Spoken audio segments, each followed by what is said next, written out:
Елордалық 5 ұстаз үздік педагог 2021 атағын беру республикалық конкурстың жүлдегері атанды. Байқаудың ақтық сыны Ыбырай Алтынсариннің 180 жылдығы мерей тойына орай Қостанай қаласында өтті. Сайысқа қатысу үшін Нұр-Сұлтан қаласы бойынша 60 педагог өтініш берді. Оның 16-сы республикалық деңгейге жіберілді. Үздік педагог 2021 байқауының әр жүлдегеріне 1000 айлық есептік көрсеткіш көлемінде сертификат табысталды.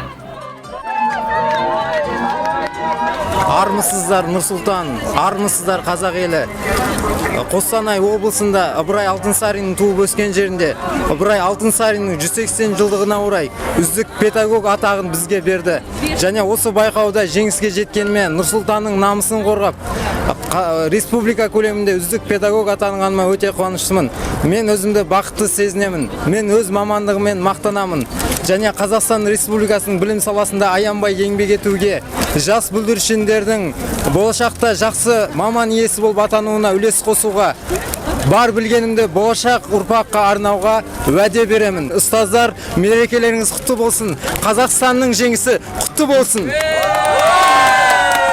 Менің айтар алғысым шексіз білім және ғылым министрлігіне, білім басқармасына және білім беру жаңғырту орталығының ұйымдастырушыларына өте шексіз алғысым. Осындай еңбекті көріп, біздің еңбектерімізді бағалап, осындай үлкен дәрежеге жеткізіп жатқан сіздердің біздің еңбегімізді бағалап жатқан үлкен істеріңізге көп рахмет, алғысымызды айтамыз. Барша мұғалімдерге осындай жетістіктерге жетуге сәттілік тілеймін. Жемістеріңіз биіктен көріне берсін, жетістіктеріңіз. Қуаныштымыз, қуаныштан толқып тұрмын. Барлық жақсылықтар, барлық қуаныштар сіздерге.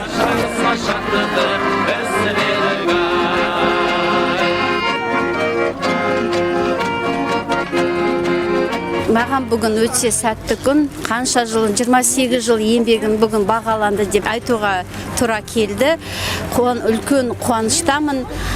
Министр қолында біз алғыс хат алдық, және 5 адам республикалық деңгейде жеңімпаз болдық. Соған біз үлкен қуанышпен оралып келе жатырмыз. Мың рахмет. Мемлекет тарапынан еңбегімізді бағалап жатқанына 1000 алғыс. Өзімді қуанышты сезініп тұрмын.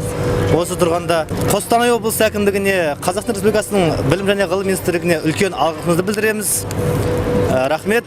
Ұстаздар жасай берсін, тек алға. Во-первых, хочу сказать благодарность именно, как говорил Бейбут, именно Кустанайскому отделу образования, вообще все, то, что за такую хорошую организацию, да, так добродушно нас встретили. Потом Министерство образования за такую организацию данного мероприятия. И рада то, что оценили именно работу 2 колледжей, колледжа транспорта, высшего колледжа транспорта коммуникации и профессионально-технического колледжа. Всего самого наилучшего. Желаю также успехов всем педагогам.